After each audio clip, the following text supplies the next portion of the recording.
Now at 6, almost a week after House Republicans toured the border in Eagle Pass, accusing the Biden administration of not enforcing immigration law, the Secretary of Homeland Security, Alejandro Mayorkas, made a stop in Eagle Pass today, fighting back against the criticism.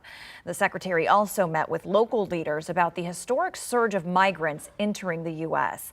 KENS 5's Vanessa Croy is joining us live from Eagle Pass. And Vanessa, you just met with the secretary for a one-on-one interview.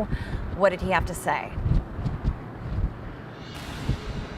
Well, Isis, the people of these border communities like Eagle Pass have been asking, begging for funding, for any kind of help, as they tell us resources are wearing thin. So we took that question to the Secretary Mayorkas today. When will Eagle Pass and other communities along the border get some help? All he could tell us was it's in the works. Now, also, Mayorkas said the Biden administration has been working with officials in Mexico so they can ramp up enforcement efforts to cut down the number of migrants coming to the southern border, as well as going after human smuggling organizations who he says exploit migrants trying to make the journey. The secretary said he met with local officials here in Eagle Pass today and said federal officials are mindful of the challenges border communities are facing right now and hopes that people here get the help they need.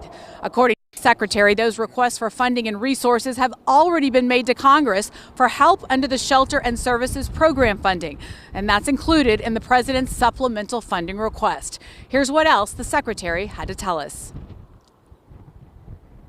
I see a community that experiences the challenges of a broken immigration system, understands why people make the journey for a better life. I see a level of compassion, but a level of need for the reforms, both legislative and financial, that the president has advocated for since his very first day in office. Now, Isis, as for when border communities like Eagle Pass could see some of that funding and relief, the secretary could only tell us he hopes Congress moves quickly. Reporting live in Eagle Pass, Vanessa Croy, KENS 5. Thank you, Vanessa.